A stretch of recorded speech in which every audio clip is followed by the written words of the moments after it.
Hello and welcome to cinema express. என் பேர் Narayani and இன்னைக்கு என் கூட அஸ்வின் அண்ட் கௌதம் இருக்காங்க. 25 years ஆஃப் கண்டுகொண்டேன் இப்போ இந்த வருஷம் நம்ம செலிப்ரேட் பண்ணிட்டு இருக்கோம். ராஜீவ் மேனன் எடுத்த படத்துல வந்து தபு, ஐஸ்வர்யா ராய், மம்முட்டி அண்ட் அஜித் நடிச்சிருப்பாங்க. கூட நிறைய பேர் நடிச்சிருப்பாங்க இந்த படத்துல. அண்ட் த ஸ்டோரி வந்து இன்னும் கூட ரெலவெண்டா இருக்கு அப்படின்றது வந்து ஒரு நிதர்சனமான உண்மையா இருக்கும். And also A R Rahman songs இன்னும் கூட ஃப்ரெஷ்ஷா இருக்கு கேட்கும் போது. ஸோ இதை பத்தின நிறைய ஆஸ்பெக்ட்ஸ் நம்ம இன்னைக்கு பேச போறோம். ஸோ உங்களுக்கு கௌதம், உங்களுக்கு பிடிச்ச ஆஸ்பெக்ட் இந்த ஹோல் படத்துல நீங்க ரீவாட்ச் பண்ணேன்னு சொன்னீங்க மறுபடியும் அந்த படத்தை. ஸோ அகைன் இந்த வருஷம் அகைன் ரீரிலீஸ் ஆக போறது படம், நிறைய படங்கள் ரீரிலீஸ் ஆன மாதிரி. ஸோ இந்த பட்சத்துல என்ன உங்களுக்கு ரொம்ப பிடிச்சிருந்து இந்த படத்துல சொல்ல முடியுமா? அந்த கேரக்டர் ரிட்டர்ன் தான், அந்த 4 பேரோட கேரக்டர் ரிட்டர்ன் தான்.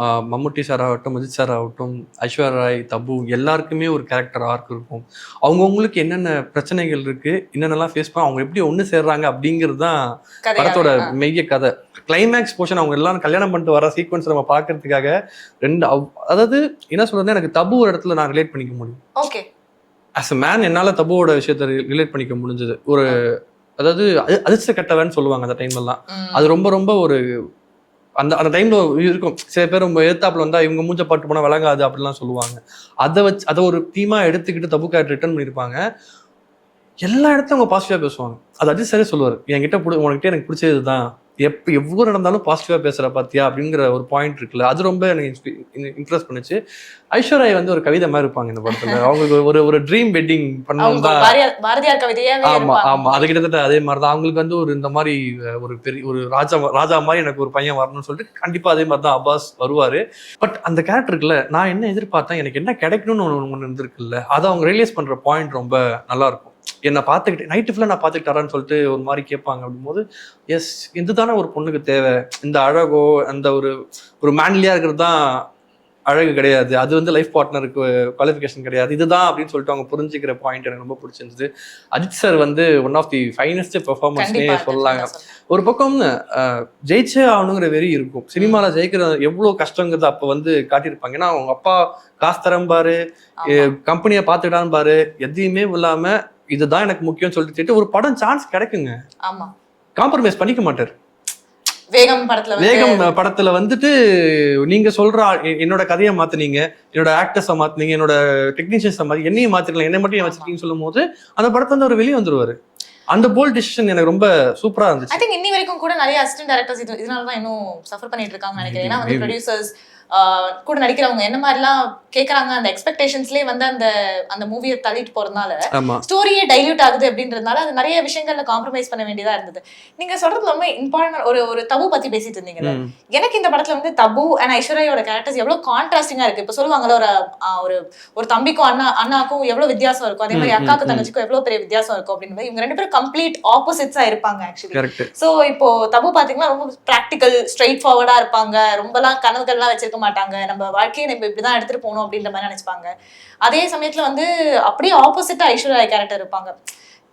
எனக்கு ஒரு கனவு மாதிரி ஒரு வாழ்க்கை வேணும், ஒரு தேவதை மாதிரி ஒருத்தன் எனக்காக வருவான், அப்படியே எடுத்துட்டு போவான், he'll just win me over in the whole film அப்படின்ற மாதிரி டயலாக் இருக்கும். ஆமா, நான் ஒண்ணு ஒண்ணே மாதிரி விதி நினைச்சிட்டு போறவே கிடையாது, அதுங்களா ஒரு டயலாக் வச்சிருப்பாரு.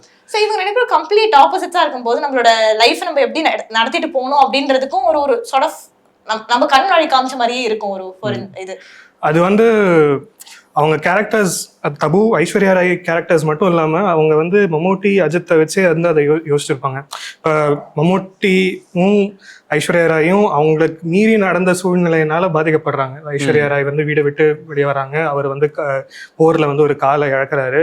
சரி, வாழ்க்கை வாழலாம், இருக்கிற நிலைமையில வாழலாம் அப்படின்னு நினச்சி அவங்க வந்து சில கனவுகள் வச்சிருப்பாங்க. ஆனால் அஜித்தும் தபுவும் உழைச்சே ஆகணும், நம்ம எப்படியாவது வந்து சாதிக்கவும் செய்யணும் அப்படின்னு வந்து யோசிச்சுட்டே இருப்பாங்க. ஆனா அவங்க இப்போ அஜித்தும் தபுவும் எப்படி மாறுறாங்க அப்படின்னா, தபு வந்து மற்றவங்களுக்கு கொடுக்கறதுக்கு பதிலாக இப்போ நான் கொஞ்சம் கொஞ்சமா நான் வளர கொஞ்சம் நான் என்னையும் பார்த்துக்க ஆரம்பிக்கிறேன் அப்படின்னு ஆரம்பிச்சு, அஜித்தும் வந்து சரி நான் வந்து ரொம்ப என் கனவு மட்டும் யோசிக்காம கொஞ்சம் மற்றவங்களை பத்தியும் யோசிக்கிறேன் அப்படின்றதையும் வந்து ரொம்ப அழகா போட்டிருப்பாங்க. அதே மாதிரி மம்முட்டி ஐஸ்வர்யா ராய் சைட் வரும்போது ஐஸ்வர்யா ராய் வந்து ஒரு சின்ன குழந்தை மாதிரி இதெல்லாம் ஏன் நடக்குது, இதெல்லாம் வந்து இப்ப எங்க அம்மாவுக்கு வந்து கொஞ்சம் ரொம்ப சொத்தால் வேலை போற அளவுக்கு வந்து நம்ம வந்துட்டோமே அப்படின்னு சொல்ல ஆரம்பிச்சதுக்கு அப்புறம் சரி நமக்கு வந்து இதுதான் நல்லது வாழ்க்கையில, இவர் வந்து நமக்கு அவ்வளோ ஹெல்ப் பண்றாரு அப்படின்னு சொல்லிட்டு மம்முட்டி அக்செப்ட் பண்றதும், மம்முட்டி வந்து சரி நம்ம அந்த போர்ல இருந்த பயத்தெல்லாம் விட்டு போய் இந்த மாதிரி ஒருத்தவங்க வந்து நம்ம கூட இருக்க போறாங்க, அண்ட் அதை வந்து நம்ம வந்து எந்த பயமும் இல்லாம அக்செப்ட் பண்ணிக்கணும்ன்ற அந்த மாதிரி ஒரு 4 கேரக்டர்ஸ்க்கும் அழகா எழுதி இருக்கிறது வந்து இந்த ஃபிலிம்ல எனக்கு ரொம்ப ரொம்ப ரொம்ப பிடிச்சிருந்தது. கரெக்ட். அதே மாதிரி மம்முட்டி கேரக்டரைசேஷன் தான் ரொம்ப பிடிச்சது, ரொம்ப இம்ப்ரெஸ் பண்ணிச்சு அந்த கேரக்டர். ஒரு ஆர்மி மேனு போர்ல காலை இழந்துருவாரு, அவர்கிட்ட ஒரு ஸ்டபன்னஸ் இருக்கும். எனக்கு அந்த மாதிரிலாம் போயிட்டு எல்லாம் எனக்கு கதை சொல்ல தெரியாது அப்படிங்கிற மாதிரி சொல்லுவாரு. எனக்கு என்னன்னா ஒரு சீன் வந்து அந்த மண்டபத்துல இருந்து அஜித் சார் கூட்டு போவார் அவரோட அந்த கார்ல. எனக்கு போர்ல என் கால் போன போட எனக்கு பெருசா வலிக்கல, ஆனா நாங்க அங்க இருந்து சென்னை வந்தப்ப எங்களை பார்க்க ஒருத்தர் வரல. ஒரு ஆர்மி மேன் வந்து நாட்டுக்காக என்னென்னமோ நாங்க செய்யறோம், நீங்க வந்து நாங்க திருப்பி வரோம், எங்களை வெல்கம் பண்ண ஒருத்தர் கூட வர, அன்னைக்கு தான் எனக்கு ரொம்ப வலிச்சதுன்னு சொல்லிட்டு. இதே மாதிரி இந்த படத்தை அந்த எதிர்பார்ப்புன்றது ஒரு ரெக்கரிங் தீமா இருக்கு. அதாவது அஜித் வந்து அபுவுக்கு வந்து நிறைய எதிர்பார்ப்பு வச்சு அவங்க 2 பேரும் சண்டை போட்டுக்கிறாங்க. அதே மாதிரி அபு அஜித் வந்து கொஞ்சம் சப்போர்ட்டிவா இருப்பாரு, சரி அடுத்து நான் வந்து எங்க போனாலும் கொஞ்சம் இனிமையா பேசுவாருன்ற மாதிரி எதிர்பார்ப்பு வச்சிருப்பாரு. இதே மாதிரி ஐஸ்வர்யா ராய் அப்பாஸ் வந்து கடைசி வரைக்கும் கூட இருப்பாருன்னு எதிர்பார்த்து அந்த மாதிரி ஒரு சூழ்நிலையில போய் முடிவாங்க. அதுவும் அவங்கள நினைச்சு சினிமாக்கு பாடணும்ன்ற ஒரு ஆப்பர்ச்சுனிட்டி கிடைக்கும் போது இதுதான் இந்த மாதிரி ஒரு விஷயம் ஆகுது. அதனால அவங்க இருக்கிற இடத்தையும் மறந்துட்டு வந்து போறாங்கன்றத பிக்சரைஸ் பண்றது ரொம்ப ரொம்ப நல்லா இருந்தது. கான்ட்ராஸ்டா அந்த 2 பேர்ல வந்து 2 பேருமே வந்து சினிமாக்கு ட்ரை பண்ணுவாங்க. பாடுவாங்க, நான் கூட நினைச்சேன் ஒருவேளை இவங்க படத்துல இவங்க பாட்டு பாட வைப்பாங்களா அப்படின்னு சொல்லிட்டு. பட் அந்த மாதிரி எந்த சீக்வன்ஸும் நடக்கல. பட் ஆனா எனக்கு டைலாக்ஸா ஒரு சில படங்கள் நம்ம டேக் எடுத்துட்டு போவோம். டைலாக்ஸ் எனக்கு இந்த படத்துல மம்முட்டி சார் பேசின டைலாக்ஸ் ரொம்ப பிடிச்சிருந்தது. உலகத்திலேயே ரொம்ப அதாவது வலிக்கிற விஷயம்னு சொல்லுவார்ல, மரத்தை விட கொடுமையானது மறக்கப்படுறதுன்னு ஒரு டைலாக் ஒண்ணு இருக்கும். அது ரொம்ப ஹார்ட் ஹிட்டிங். கரெக்ட் தானே? நீங்க சாவை விட கொடுமையானது ஒருத்த நம்ம பிடிச்சவங்க நம்ம மறந்து போறதுதான் அந்த பாயிண்ட். அப்புறம் இன்னொரு வந்து இந்த ஐஸ்வர்யா வந்து கல்யாணத்துக்கு ஒத்துக்க மாட்டாங்க. அப்பன்னு சொல்லுவாரு, எல்லாம் இந்த அழகும் ஆடம்பரம் இருக்க, அழகும் அறிவு இருக்கிறதா, அதுக்கு மேல ஒருத்தன் கண்டுக்க மாட்டான் அப்படிங்கிற டைலாக் ஆகட்டும். இன்னொரு சீன் ஒண்ணு இருக்கு, ரொம்ப அதாவது ஐஸ்வர்யா சொன்னதா குடியை விட்டுருப்பாரு, திருப்பி ஒரு செகண்ட் ஹாஃப்ல ஒரு இடத்துல போய் குடிப்பாரு. அப்போ வந்து ஒரு டைலாக் சொல்லுவாரு, நம்ம ஒரு பொண்ணை விரும்புறோம், அந்த பொண்ணு வேற ஒருத்தரை விரும்புறா, ஏன் வேற ஒருத்தரை கல்யாணம் கூட பண்ணிக்கிறா, அதுக்கப்புறம் அந்த பொண்ணை விரும்பக்கூடாதா, அது தப்பா அப்படின்னு சொல்லிட்டு கேட்பா. ஒரு ஒன் சைட்ல வந்து அவ்வளோ அழகா அந்த ஒரு கேரக்டர்ல ராஜு மேனன் சார் எழுதிட்டு பாருங்க. அது ரொம்ப பிடிச்சது. மெயின் பார்ட் வந்து அவர் கூட மணிவண்ணன் சார் சப்போர்ட், ஒரு அங்கங்க ஒரு காமெடி ரிலீஃப் அவர் தான் பண்ணுவாரு. அந்த காலத்துல அந்த படத்துல வந்து காமெடி ட்ராக்னு தனியா ஓடும். ஆனா இவர் வந்து அந்த படத்திலேயே வந்து அது வந்து தனியா தெரியாது, எல்லா சிச்சுவேஷன்ஸும் நடக்கும். ஆனா இவரும் வந்து தனியா அங்கங்க எப்பெல்லாம் வந்து சந்தோஷப்படுத்த முடியுமோ வந்து பண்ணிட்டு போவாரு.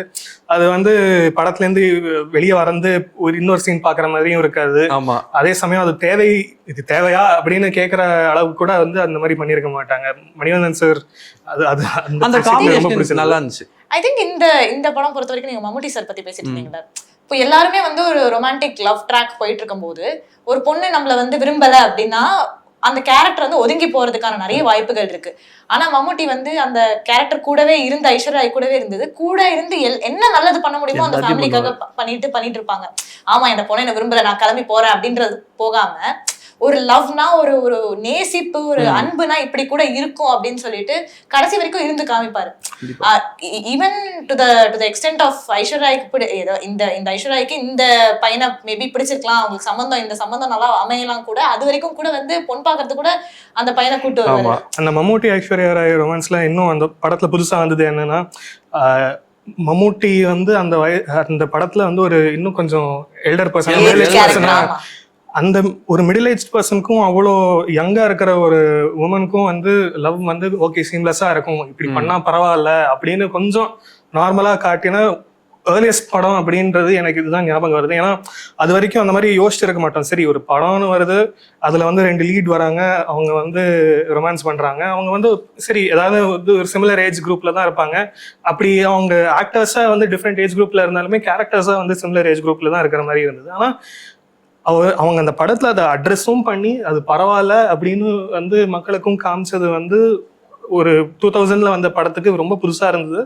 இவ்வளோ தீம்ஸையும் பேசி அதுக்கும் கொஞ்சம் இம்பார்ட்டன்ஸ் கொடுத்தது இன்னும் வந்து புதுசா இருந்தது. இல்லைன்னா அந்த காம்ப்ரமைஸ் நடக்கும் ஏஜ் குரூப்ல வந்து கொஞ்சம் வேரியேஷன் ரொம்ப ஜாஸ்தி. ஆமா, இவங்க வந்து ரொம்ப வயசானவரா இருக்காரு, ரொம்ப கஷ்டமா இருக்காரு, ஒரு கால் கூட இல்லை அப்படின்னு வந்து ஈஸியா தூக்கி போட்டு போற நாட்கள்ல இந்த மாதிரி நார்மலைஸ் பண்ணது ரொம்ப இன்ட்ரெஸ்டிங்கா இருந்தது. In many ways the film itself ஒரு கமிங் ஆஃப் ஏஜ் தீம் தான். நான் பொறுத்த வரைக்கும் எல்லாருமே வந்து அடல்ட்ஸா இருந்தாலுமே ஒரு அடாப்டபிலிட்டிக்கு மாறி ஒரு மிடில் கிரவுண்ட் வந்து நம்ம எங்க இருக்கோன்றத அந்த பாத்த தேடி தேடி கண்டுபிடிக்கிறது தான் இந்த படமே.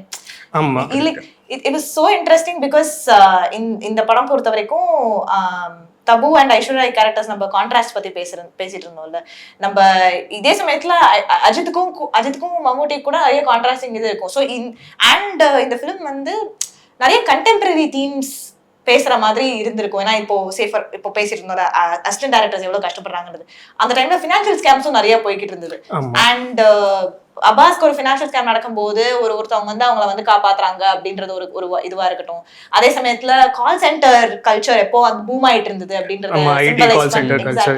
அதை சிம்பலைஸ் பண்றதுக்காக தபுவோட கேரக்டர் வந்து ஒரு கால் சென்டர்ல போய் வேலை பார்த்து அங்கேருந்து she's rising up in the ranks to hold a family.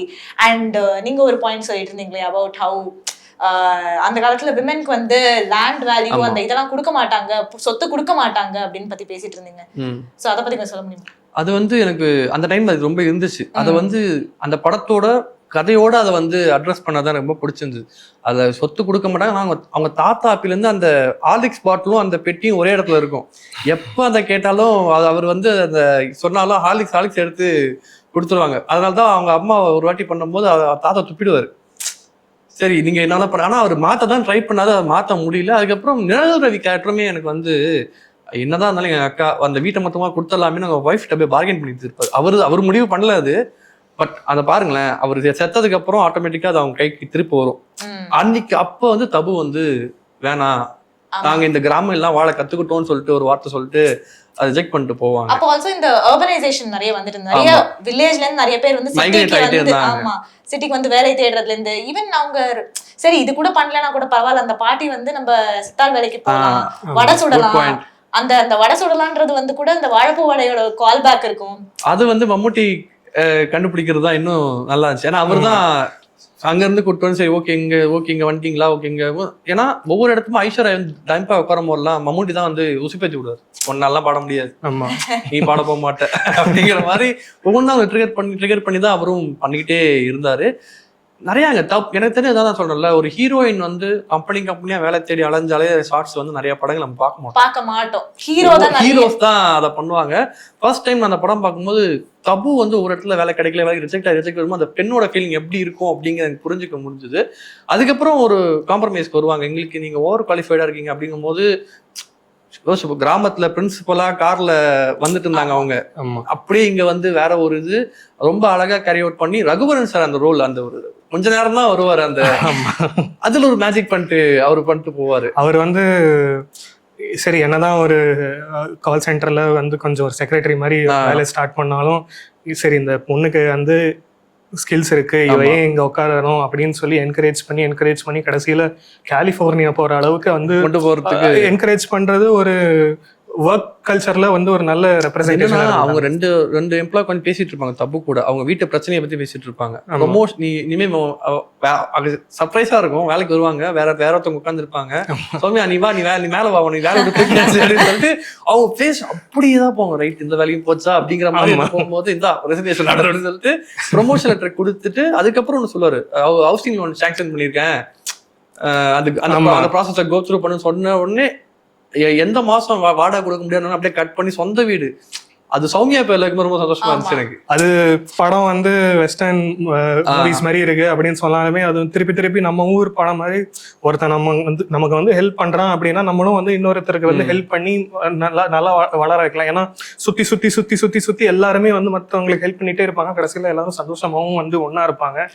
அது வந்து அந்த ஃபீல் குட்னு மட்டும் இல்லாம அதுக்கு ஒரு காரணமும் வச்சு எழுதினது கேரக்டரா இருக்கும். அது வேற and I really like Srividya's character இந்த படத்துல. அவங்க அம்மாவா மட்டும் இல்லாம யூஸ்வலா ஒரு அம்மா கேரக்டர் ஒரு அப்பா இல்லாத கேரக்டர்னா என்ன பண்ணுவாங்க, நான் உன்னை இவ்வளோ பெத்து வளர்த்தேன், உன்னை இவ்வளோ இது பண்ணேன்னு சென்டிமெண்டாலிட்டி புரிஞ்சு அவங்களை எப்படியாவது மேனிப்புலேட் பண்ணி அவங்களை லவ் பண்ண விடாம பண்ணுவாங்க. But these two women are not like that. அவங்க ஒரு ஸ்டெட்ஃபாஸ்டா எனக்கு இந்த மாதிரி ஒரு பர்சன் தான் வேணும்னு சொல்லிட்டு முதல்ல இருந்தே அவங்க எஸ்டாப்ளிஷ் அவங்க கேரக்டர் பிடிச்சவங்க. அவங்க 2 பொண்ணுமே யாரை கல்யாணம் பண்ணி ஃபோர்ஸ் பண்ணவே இல்லை. எக்ஸாக்ட்லி. அவங்க லைஃப் அவங்களே அமைச்சுக்கிட்டும் அதுவா அமையட்டும் சொல்ல வெயிட் பண்ணாங்க. அந்த ஃபர்ஸ்ட் கேரக்டர் அப்பாஸ் இப்படி தூக்கிட்டு வரும்போதுலாம் எந்த அம்மாவா இருந்தாலும் பண்ணுவாங்க வேறதான் இருந்துச்சு. பட் அதான் என்ன ஏமாந்தாலும் கடைசி வரைக்கும் அவங்க பொண்ணுல அவங்க டிசிஷன் எடுக்கட்டும். இந்த மேரேஜுங்க அந்த சைடு வந்து ஃபோர்ஸ் பண்ணாம, ஏன்னா இப்ப ஏதாவது ஒரு பணக்கார மாப்பிள்ளைக்கு கல்யாணம் பண்ணி வச்சுட்டு அந்த அவங்களோட கஷ்டத்தை அவங்க தீர்த்து இருக்கலாம். அந்த மாதிரி சீக்வன்ஸே அங்க நடக்காது. கடைசி வரைக்கும் அவங்க 2 பேருக்கு என்ன அமையுதோ அமையட்டும் அப்படிங்கிற மாதிரிதான் அதை கொண்டு போவாங்க. பட் இன்ஃபேக்ட் செகண்ட் ஹாஃப்ல சொல்லணும்னா அஜித் சார் வந்து பண்ற எல்லா விஷயமும் தப்புக்கு டேரக்டா தெரியவே தெரியாது. இன்டைரக்டா யாராவது சொல்லிக்கிட்டே இருப்பாங்க. இந்த படம் டிராப் ஆச்சுன்னு சொல்லிட்டு ஐஸ்வர்யா ராய் வந்து ஒரு இடத்துல பேப்பர்ல படிப்பாங்க. அதுக்கப்புறம் இந்த படம் கமிட் ஆனதுக்கு அப்புறம் அந்த ஹீரோயினுக்கும் அஜித் சாருக்கும் ஒரு லவ் ட்ராக் ஓடுன்னு சொல்லிட்டு ஆபீஸ்ல பேசுவாங்க. அப்ப கூட யாருமே வந்து தெரியாது. இல்ல தெரியாதுன்றத விட இவங்க வந்து மனசு சலனம் இல்லாம அப்படியே விட்டுறோம், பரவாயில்ல இவன் நம்மளுக்கு கூட எப்பவுமே இருக்க போறான் எப்படி இருந்தாலும் அப்படின்றது ரொம்ப அன்ஃபேஸ்டா இருந்தாங்க என்ன அட்வர்சிட்டி வந்தாலும். அது படத்துல வந்து இந்த மாதிரி ஏதாவது ஒரு லைன் வரும்போது டக்குன்னு ஓகே இவன் வந்து நம்மளை ஏமாத்துறான் அப்படின்னு சொல்லிட்டு சண்டை வரும்னு எதிர்பார்க்கும்போது சரி ஓகே முதல்ல வந்து என்ன நடக்குது அப்படின்னு தெரிஞ்சுப்போம், அதுக்கப்புறம் வந்து சண்டை போடுறதுக்கு போவோம் அப்படின்ற ஒரு சென்சிபிலிட்டி வந்து அது அந்த இடத்துல வந்து ரொம்ப நல்லா இருந்தது. ஆனா இப்ப அடுத்து படம் அப்படின்னு பேசும்போது ஏஆர் ரஹ்மான் பத்தி பேசாம இருக்க முடியாது கண்டிப்பா. ஏன்னா அதுல வந்து எண்டிங் தான் நான் வந்து சொல்லியே ஆகணும். சரி, லோகேஷ் கனகராஜ் வந்து ஒரு இன்டர்வியூல சொல்லியிருப்பாரு, மாஸ்டர் படத்துல 10 நிமிஷத்துக்கு வந்து ஒரு சீன்ல வந்து டயலாக் வச்சு சொல்றதுக்கு பதிலா 4 நிமிஷத்துல பாட்டோட முடிச்சிட்டேன். 10 நிமிஷத்துல அவங்க வந்து சண்டை போட்டு ஒண்ணு சேர்றதுக்கு பதிலா 2 நிமிஷத்துல கண்ணு பார்த்தே பேசி அவங்க வந்து ஒண்ணு சேருவாங்க. அந்த மேஜிக் வந்து என்னைக்குமே மறக்கவே முடியாது. இந்த மாதிரி வேற என்ன அண்ட் கண்ணாமூச்சி என்னடா அண்ட் கடைசியில வந்து எங்கே எனது கவிதை, இந்த பாட்டு எல்லாமே வந்து அந்த பாட்டு நல்லா இருக்கும். So each of these songs ஒரு நல்ல மீனிங் கன்வே பண்றதோட இல்லாம ஒரு ரீகால் வேல்யூ நல்லா இருக்கு. இப்போ கூட அந்த 4 நிமிஷம் சாங் ஒரு 5 நிமிஷம் சாங் ஃபுல் அண்ட் ஃபுல் நம்ம கேட்போம். அண்ட் வைரமுத்து லிரிக்ஸ் வந்து ஆன் டாட்டா இருக்கும். அவங்களோட எல்லா எமோஷன்ஸையும் கன்வே பண்றதுக்கு எல்லாம் கரெக்டா இருக்கும். அதே சமயத்துல வந்து ரவி கே சந்திரனோட விஷுவல்ஸ் சினிமாட்டோகிராஃபியும் பிரில்லியண்டா இருக்கும். ஈவன் அந்த டைட்டில் சாங் இருக்கும் இல்ல, கண்டு கொண்டேன் வித் அப்பாஸ் அண்ட் ஐஸ்வர்யா ராய், அந்த ஒரு கேசல்குள்ள போற மாதிரி ஒரு பிரின்சஸ் டான்ஸ் இருக்கிற மாதிரி அது இப்போ பார்த்தா கூட உங்களுக்கு அவ்வளவு ஃப்ரெஷ்ஷா இருந்துச்சு. சினிமாட்டோகிராஃபி பார்க்கும்போது பிரில்லியண்டா ஒரு இது கொண்டு வந்து அந்த கொஞ்சம் மைனாக்களே சாங் வந்து எனக்கு சின்ன வயசுல பார்த்த ஞாபகங்கள் நிறைய இருக்கு. அது வந்து ப்ராப்பர் ஹீரோயின் சாங்ஸ். அப்ப ஹீரோயின்ஸ்க்குலாம் ஒரு சாங் வருதுதான் அப்ப நிறைய கொடுத்தாங்க. ஜோதிகாக்கு வந்து த்ரிஷாவோட கில்லி சாங் நிறைய சாங். பட் இப்ப அது இல்ல. பட் அந்த சாங் வந்து ஒரு உமனோட ஆசைகளை வந்து அழகா சொல்லும். நம்ம ஒரு பொண்ணை புரிஞ்சுக்க முடியாம தெரியறோம் இல்ல, அப்ப நிறைய பாடல்கள்ல வந்து அதை கன்வே பண்ணாங்க. என்ன சொல்ல போகிறா இஸ் மாஸ்டர் பீஸ். அது வந்து எப்பயுமே நம்ம வந்து கேட்கறதா. எனக்கு பிடிச்ச நிறைய லைன்ஸ் இருக்கும். வைரமுத்துவல்ல ஒண்ணு பண்ணிருப்பாரு. ஐஸ்வர்யா வந்து உலக அழகிங்கும் போது பல உலக அழகிகள் கூடி உன் பாதம் தொழலாம் வாடின்னு சொல்லி அங்க தப்புக்கு ஒரு ஹை ஒண்ணு கொடுத்திருப்பாரு. அந்த கிளைமேக்ஸ் அந்த பிஜிஎம் வந்து அந்த த்ரீ டிராகன் சிம்பிள் தான். ஒரு பக்கம் அஜித் தபு மேம் பிரில்லியன்ட். அந்த எண்டிங் வந்து அப்படி இருக்கும். ஆமா, அவரு அந்த என்ன சொல்ல போகிறா பிஜிஎம்னா கண்ணுல அஜித் சார் பேசுவார். ஆமா, எனக்கு ரொம்ப பிடிச்சது. அப்போ அவங்க 2 பேரும் வந்து திருப்பி ஓடி வந்து எப்படா கட்டி பிடிப்பீங்க அப்படின்னு வெயிட் பண்ணி அந்த கட்டி பிடிக்க நடக்கும். I think because Rajiv Menon is also cinematographer. அவரோட ஷார்ட்ஸ் எல்லாமே வந்து பிரில்லியண்டா அவர் பிக்சரைஸ் பண்ணிருக்காங்க. லைக் ஸ்டார்டிங்ல இருந்து அந்த கொஞ்சம் மைனாக்களே அந்த ஒரு கிராஸ்லேண்ட் சாங்ல இருந்து அந்த கண்டு கொண்டேன் அந்த கேசல் போர்ஷன் வரைக்கும், அந்த இங்க என்ன சொல்ல போகிறாயோட அந்த டெசர்ட் போர்ஷன், கண்டிப்பா, அண்ட் தென் எங்கே எனது கவிதையில அந்த ரெயின் போர்ஷன். ஸோ எல்லாமே ஒரு தீம்லயும் ஒரு லேண்ட்லயும் பண்ணி அது டிஃப்ரெண்டா ரொம்ப நல்லா ஹேண்டில் பண்ணிருக்காங்க. ஆக்சுவலி ரீலீஸ் ஆனா அந்த படம் வந்து ஒரு பெரிய ஒரு வரவேற்பை நான் பெரும் நினைக்கிறேன். ஏன்னா 25 இயர்ஸ் இந்த படம் பழைய படங்கிற மாதிரி ஃபீலே இல்லை. நிறைய விஷயங்கள் நீங்க எப்பயும் அதில் எடுத்துக்கலாம் அப்படிங்கிற விஷயங்கள் நிறையவே இருக்கு. மோஸ்ட்லி தபு கேரக்டரும் இந்த ஐஸ்வர்யா கேரக்டரும் தான். ஏன்னா எனக்கு ஒரு கட்டத்துல படம் எப்படி ஆயிடுச்சுன்னா, இந்த படத்தோட ஹீரோயின் வந்து தபு தான், ஹீரோ வந்து மம்முட்டி. நீங்க அந்த பாயிண்ட் ஆஃப் வியூல படம், ஏன்னா ஐஸ்வர்யாவுக்கும் ஒரு இம்பார்ட்டன்ஸ், அஜித் சாருக்கு ஒரு கட்டத்துல அஜித் சார் படத்துல ஒரு ட்ராக்கே கொஞ்சம் கம்மியாயிடும். நீங்க அவங்க 2 பேர் கேரக்டர் வந்து பாத்தீங்கன்னா அவங்க 2 பேரும் அந்த ஃபேமிலி வந்து ஒரு மாதிரி கொண்டு போயிட்டே இருப்பாங்க. ஆமா, எல்லா டவுன்ஸ்லயும் வந்து அவங்க தான் கொண்டு போவாங்க. நீங்க சொன்ன மாதிரிதான். இப்ப இப்ப அஜித் சாரும் ஐஸ்வர்யா ராயும் சினிமாக்கு ட்ரை பண்றாங்க, இவங்க 2 பேரும் வந்து எப்படியாச்சும் இந்த ஃபேமிலியை எடுத்துட்டு போனோம்ன்ற மாதிரி காமிச்சிட்டே இருப்பாங்க. கரெக்ட். ஆனா அந்த படம் நீங்க கிளைமேக்ஸ் வந்து சொன்னீங்க, இந்த படம் வந்து கொஞ்சம் லாங்கா போய் சரி இவ்வளவு கதை இருக்கு, அது எங்க முடிய போகுது அப்படின்னு பார்க்கும்போது அவ்வளவு ஒரு ஹைல முடிச்சு அவங்க வந்து 2 பேரும் வந்து ஒருத்தர் நின்று இன்னொருத்தர் வந்து அவங்க கிட்ட ஓடி போற மாதிரி இல்ல, 2 பேரும் எப்படா மீட் பண்ணுவோம் அப்படின்னு சொல்லி 2 பேரும் நடுவுல மீட் பண்றதும் வந்து ஒரு சூப்பரான ரைட்டிங் மொமெண்ட்டும் ஃபில்மிங் மொமெண்ட்டும். ஏன்னா சினிமா வந்து விஷுவல் மீடியம், நம்ம வந்து பார்த்து பழகிறது தான். அதையும் வந்து அவ்வளவு அழகா காமிச்சு முடிச்சு 4 பேரும் அந்த படியில இறங்கி ஒன்னா வருதுன்றது இன்னும் ஒரு சூப்பரான எண்டிங். அது அந்த கட்டி பிடிக்கிறது கூட வந்து ஓடி வந்து டக்குன்னு கட்டி பிடிக்க மாட்டாங்க, ஒரு இப்படி வந்துட்டு ஒரு விட்டுட்டு அப்புறம் பண்ணுவாங்க. அதுதான் ரியாலிட்டி, அது இதான்டா சினிமா அப்படிங்கிற மாதிரி அந்த மொமெண்ட். அந்த மொமெண்ட்க்கு அப்புறம் கூட ஐஸ்வர்யாயும் மம்முட்டியும் பார்த்துட்டு ஓகே இவங்க செட்டில் ஆயிட்டாங்க அப்படின்றது அந்த டைம் அவங்களும் வந்து ஓகே நம்ம இந்த லைஃப்ல செட் ஆயிட்டோம், ஓகே நம்ம இந்த லைஃப்ல வந்து we are going to take it forward இந்த ஜர்னி ஆஃப் மேரேஜ்க்குள்ள அப்படின்றது அது ஒரு nice completion of arc. Actually நான் ஒரு சீன் ஒன்று இருக்கும், நீ யாரை கட்டிக்க போறேன்னு கேட்கும்போது ஐஸ்வர்யா வந்து எனக்கு இந்த மாதிரி கனவு இருக்கு, இந்த மாதிரி எனக்குன்னு ஒருத்தன் பிறந்திருப்பான், அவன் கண்டிப்பா இறங்கி வருவான்னு சொல்லும் போது அந்த சீனை கட் பண்ண உடனே மம்முட்டி சார் வந்து வண்டியில் இறங்குற சீனை வச்சிருப்பாரு. அங்க அப்பாஸ்க்கு முன்னாடியே வந்து அவர் தான் வந்து இறங்கியிருப்பாரு. அது யோசிச்சேன், ஏதாவது ஒரு கனெக்ஷன் இருக்குமா, ஏன்னா நமக்கு தெரியும் முன்னாடியே பார்த்துட்டோம் அப்படிங்கும் போது சில விஷயம் நோட் பண்ணுவோம்ல, பாரு இதெல்லாம் வச்சிருக்காங்க அப்படின்னு சொல்லிட்டு. அதே மாதிரி எல்லா இடத்துலயுமே வந்து அஜித் சார் தான் வந்து தபு மேம் தேடி போவாங்க. ஒரே ஒரு இடத்துல மட்டும்தான் இவங்க கால் பண்ணுவாங்க அஜித் சாருக்கு. அப்போ வந்து அந்த ஷூட்டிங்ல அவர் விஷயம் யார் ஃபோன் பண்ணாலும் வைடான்னு சொல்லிட்டு இருப்பாரு. அதுதான் அவங்க கடைசியா பண்ண ட்ரை. அதுக்கப்புறம் அவங்க ஒரு படம் முடிச்சுட்டு வர வரைக்கும் அவங்க எதுவுமே கேட்க மாட்டாங்க. அவங்க அப்போ கூட என்ன சண்டை போடுவாங்க தெரியுமா, நீயே அன்லக்கின்னு சொல்லிட்டியே, என்ன நான் எதை நம்பி நான் அவங்க கூட லைஃப் ஷேர் பண்றது, என்ன ஊரே சொன்னிச்சு எனக்கு பிரச்சனை இல்லை, நீ எப்படி நான் அன்லக்கின்னு சொல்லாது. அஜித் சார் வந்து ஒரு இதுல சொல்றாரு, அந்த கோவத்துல எவன் டைட்டில் வச்சானே தெரியல, இந்த படம் வேகம் வந்து வேகமாவே போயிடுச்சுன்னு சொல்லிட்டு அவர் வந்து இவங்க தான் சொல்லியிருப்பாங்கன்றதையும் ஞாபகம் வச்சிருக்க மாட்டாரு. அவர் மனசுல வந்து தபு இருக்கவே மாட்டாங்க. அவருக்கு வந்து படம் படம் படம் படம் படம் தான். அவங்க அந்த மாதிரி கேட்டதுக்கு அப்புறம் தான் யோசிப்பாரு, ஆஹா இந்த மாதிரி சொல்லிட்டு இந்த மாதிரி ஒருத்தர் வந்து நம்ம வாழ்க்கையில இருந்தாங்க, இவங்கதான் சொன்னாங்கன்றது அந்த ரியலைசேஷன் அவர் நடிச்சிருந்தது ரொம்ப நல்லா இருந்துச்சு. ஆமா நல்லா இருந்துச்சு. நான் ஒரு மாதிரி அந்த பக்கமும் அந்த ஹீரோயினுக்கும் அஜித் சார் மேல லவ் ட்ராக் இருக்கும், அதுவும் உங்களுக்கு பாக்குறதுக்கு ரொம்ப சூப்பரா தான் இருந்துச்சு. ஏன்னா அந்த அது இதுவே ரொம்ப நல்லா, அந்த ஹீரோயின் ஆக்சுவலி இந்த ஹீரோயின் பேர் தெரியல, ரொம்ப நல்லா இருப்பாங்க. அது இப்ப கூட பார்க்கும்போது அவ்வளவு அழகா இருக்கு. அந்த பாட்டுல அதான் நல்லா இருக்கும். இவங்களுக்கு அஜித் சார் மாதிரி தெரியுமோ இல்ல அஜித் சார் ஆடுவார் அதுல?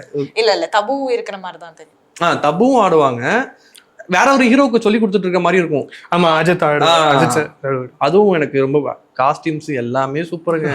என்ன சொல்றது, அந்த நம்ம பேசணும்னா நிறைய பேசிட்டே இருப்போம். லைக் 25 இயர்ஸ்னா நம்ம லிட்டரலா ஒரு 25 ஆஸ்பெக்ட்ஸ் கிட்டத்தட்ட கவர் பண்ணிட்ட மாதிரி தான் இருக்கு. ஐ திங்க் ரீரிலீஸ்க்கு அப்புறம் நிறைய பேர் இன்னும் டிஸ்கஷன்ஸ் பார்த்துட்டு ப்ளீஸ் லெட் அஸ் நோ இந்த கமெண்ட்ஸ், உங்களுக்கு என்ன பிடிச்ச சீன், உங்களுக்கு என்ன இந்த படத்துல ரொம்ப பிடிக்கும் அப்படின்றத கண்டிப்பா சொல்லுங்க. அண்ட் எங்க டிஸ்கஷன்ஸ் எப்படி இருக்குன்றத கண்டிப்பா சொல்லுங்க. And this is all 3 of us signing off for this. And இதுக்கு மேலேயும் நாங்க நிறைய வீடியோஸ் போடுவோம். Please subscribe to Cinema Express. If you like this video, like, share and subscribe. Thank you so much. Thank you.